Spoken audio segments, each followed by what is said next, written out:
Because पिछले कल हमने ब्रेस्ट का मेमोरी ग्लैंड का डायग्राम पढ़ा था, तो उसके ऊपर मैंने आपको कहा था कि क्वेश्चन मैं आपको जरूर करवाऊंगा। तो बिल्कुल आपके लिए क्वेश्चन लेके आए हैं हम। तो milk secreted from the cells of the alveoli, आपको पता है कि ब्रेस्ट की जो वर्किंग यूनिट होती है उसको क्या बोलते हैं हम लोग?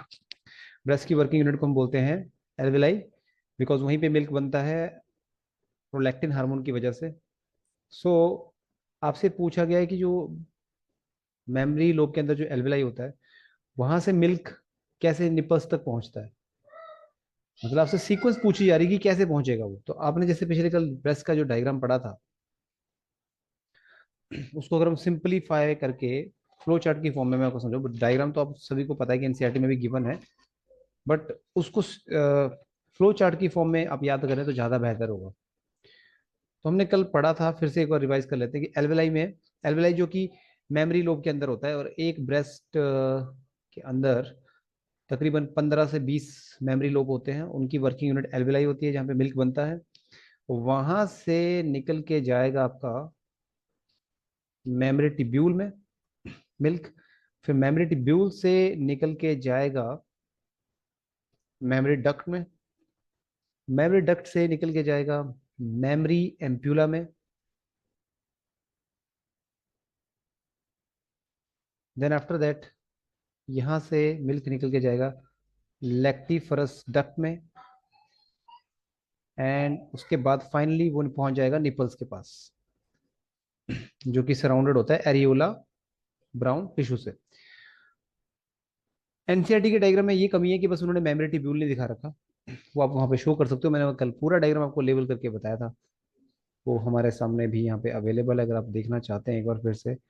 चलिए आपकी कन्वीनियंस के लिए हम देख सकते हैं एक बार फिर से।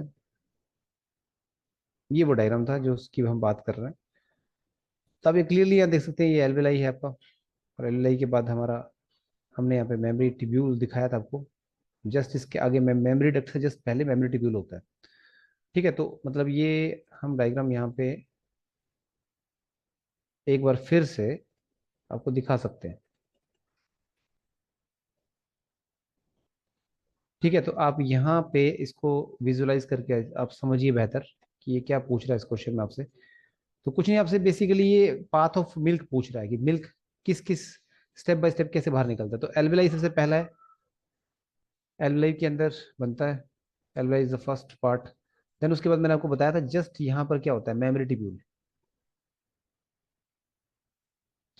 तो मेमोरी ट्यूब्यूल आपका है सेकेंड पार्ट, एंड देन उसके बाद मेमोरी डक्ट आता है, that will B third part. उसके बाद मेमोरी एम्प्यूला जो कि थोड़ा सा ब्रॉड पार्ट होता है, और एम्प्यूला का मतलब ही क्या होता है, wide part.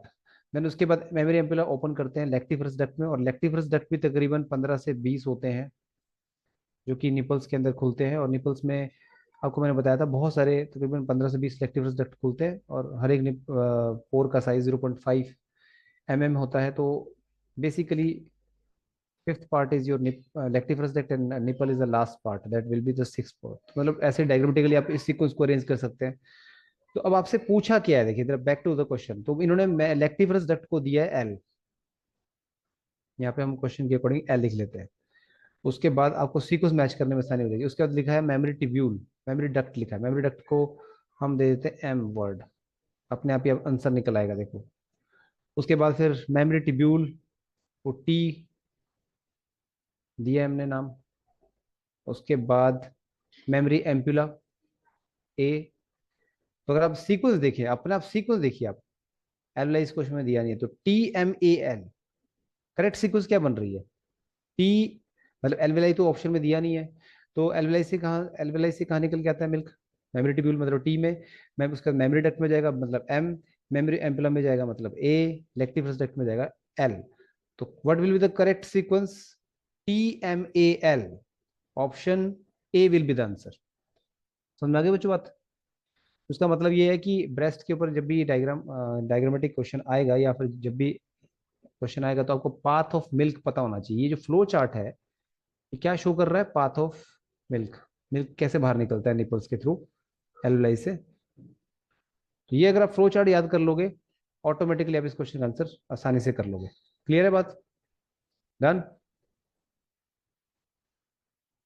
Now let's move to the next question. Next question हमारा क्या है, if the fallopian tube gets blocked what will happen. Fallopian tube अगर ब्लॉक हो जाती है तो क्या हो जाएगा। देखो पहली बात तो इसको इसका आंसर देने से पहले मैं आपको एक ऐसी कंडीशन समझाता हूँ कि फेलोपियन ट्यूब वाकई में क्या ब्लॉक होती भी है और उस कंडीशन को हम क्या कहते हैं। तो आप सभी को याद होगा, हम लोगों ने फीमेल रिप्रोडक्टिव सिस्टम का डायग्राम पढ़ा था बहुत अच्छे तरीके से, आपको याद होना चाहिए। कुछ इस तरह का हमने डायग्राम पढ़ा था।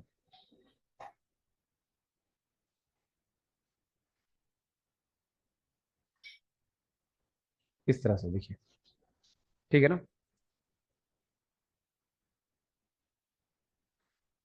इस तरह से, तो ये हमारी ओवरी है, ये आपका ओवरियल लिगामेंट होता है, आपको पता होगा।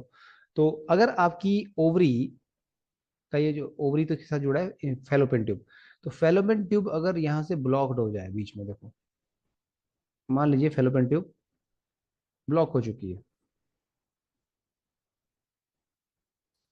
ब्लॉकेज इन फेलोपियन ट्यूब जिसको हम ओविडक्ट भी बोलते हैं, ठीक है।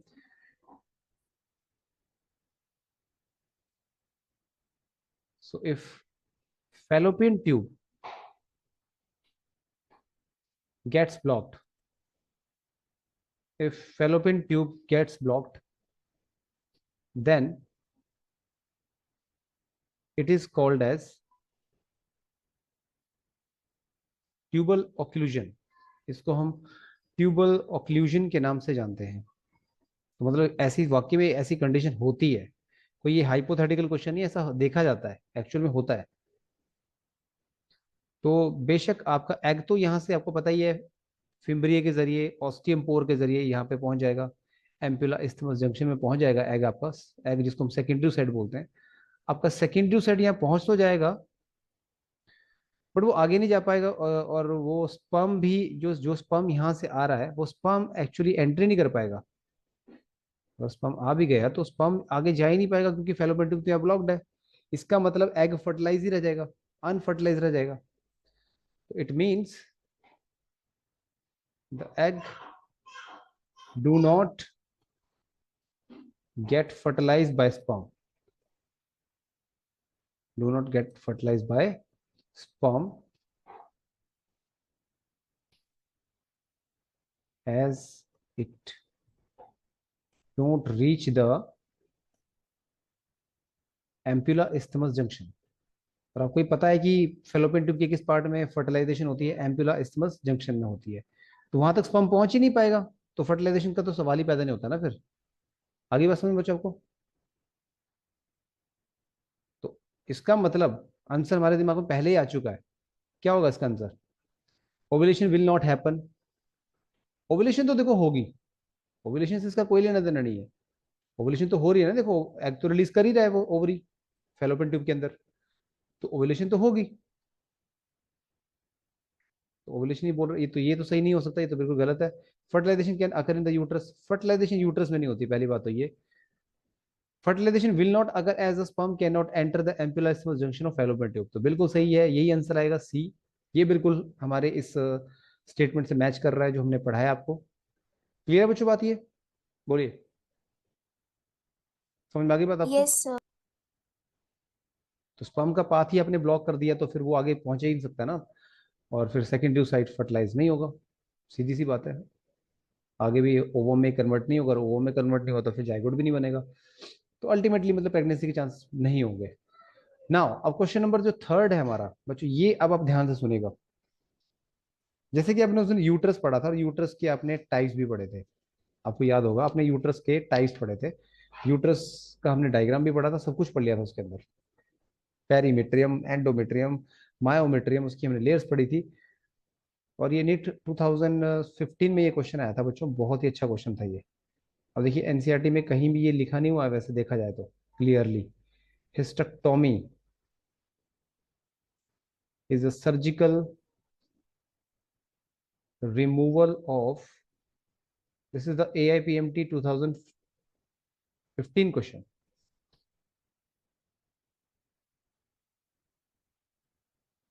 ए ऑप्शन है मेमरी ग्लैंड, बी ऑप्शन आपका है यूट्रस, सी आपका है प्रोस्टेट ग्लैंड। इसका आंसर देने से पहले बच्चों मैं आपको उसको थोड़ा एलेबोरेट करना चाहता हूँ, ताकि आप पूरा पढ़ लें और फिर उसके बाद तसल्ली से इसका आंसर दें। डी ऑप्शन आपका है वासा डेफरेंस।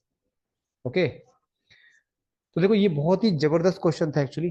तो इसको भी हम एक डायग्राम के थ्रू समझेंगे, इस डायग्राम को। तो let me just take this diagram and ये देखिए। चलिए इस डायग्राम का इस्तेमाल हम कर लेते हैं और इसकी मदद से हम इसको एक्सप्लेन करने की कोशिश करते हैं। देखिए, पहली बात तो ये हिस्टेक्टोमी क्या होता है? Surgical removal of the uterus. इसका मतलब क्या होता है हिस्टेक्टोमी का? Hysterectomy is the surgical removal of uterus. Okay, जिसमें हम क्या करते हैं कि इसकी अलग अलग कंडीशन हो सकती है बिकॉज ऑफ यूट्रस कैंसर। कई बार यूट्रस कैंसर भी फीमेल में देखने को मिलता है, तो उस वजह से भी इसको रिमूव करना पड़ता है। ये कोई भी रीजन है, कोई भी मेडिकल रीजन है जिसकी वजह से यूट्रस को रिमूव करना पड़ा। जैसे कि मैंने एग्जांपल आपको दे दिया कि यूट्रस कैंसर फीमेल में आजकल बहुत होता है, तो हिस्टेक्टोमी करनी पड़ सकती है उसकी। तो अब हिस्टेक्टोमी जो होती है, देखो देखो इसमें आप देख, जैसे ये डायग्राम देखिए आप, ये जो डॉटेड लाइन दिखा रखी है आपको, इससे पता चल रहा है कि यूट्रस इन्होंने पूरे रिमूव कर दिया, टोटल हिस्टेक्टोमी की गई है। और अगर आप इस सेकंड डायग्राम को देखें, नीचे वाले डायग्राम को देखें, तो उसमें सुपरा सर्वाइकल हिस्टेक्टोमी की गई है। मतलब सर्विक्स से ऊपर वाला जो हिस्सा है उसको रिमूव किया गया, सर्विक्स को रहने दिया गया है, उसको रिमूव नहीं किया गया। और अगर आप इन थर्ड थर्ड डायग्राम को देखें, तो उसमें टोटल हिस्टेक्टोमी, यूट्रस को तो रिमूव किया ही गया है, साथ में सैल्पिंगो ओफ्रेक्टोमी भी की गई है। अब ये सैल्पिंगो ओफ्रेक्टोमी क्या होती है? तो कई बार क्या होता है कि पूरा का पूरा जो सिस्टम है, female internal female reproductive system है, वही रिमूव करना पड़ता है। स्प्लिंगडेक्टोमी, spling splenectomy is basically known as removal of the fallopian tube. What is the meaning of this word? Removal of fallopian tube। ऐसा हो सकता है कि कैंसर कई बार fallopian ट्यूब तक चला जाए, ऐसा हो जाता है कई बार। ओफ्रेक्टोमी का मतलब क्या होता है? Surgical removal of ovary also. मतलब यूट्रस के साथ पूरा ऑलमोस्ट, आप देखिए वेजाइना कि वेजाइनल केनाल को बस छोड़ दिया गया, बाकी सारा यूट्रस आपने हटा दिया है। और सर्जिकल रिमूवल ऑफ, खैर ये तो बॉडी की कंडीशन। अब जैसे कैंसर हुआ है तो कहाँ तक स्प्रेड हो रखा है उसकी टेंडेंसी पे डिपेंड करता है कि कहाँ तक, कंडीशन, उस पर्टिकुलर पेशेंट की कंडीशन पे डिपेंड करता है। तो surgical removal of the ovary is called as oophorectomy. तो यहाँ पे अगर आप देखें तो टोटल हिस्टेक्टोमी तो हो ही रही है, साथ के साथ स्प्लिंगो ओफ्रेक्टोमी भी हो रही है। क्लियर है बात? और यहाँ पे तो आप देख रहे हैं कि थोड़ा सा पार्ट सर्वाइकल वेजाइनल कैनाल का भी रिमूव हो रहा है, देखो। इसको रेडिकल हिस्टेक्टोमी बोलते हैं with bilateral salpingo oophorectomy. This is the fourth condition. So it was a great great question. मैंने आपको कंडीशन भी बता दी किस कंडीशन में ये होता है। तो what will be the answer of this question? That is uterus. Hysterectomy is the surgical removal of the uterus. Clear बच्चों? सो इसको आप नोट कीजिए।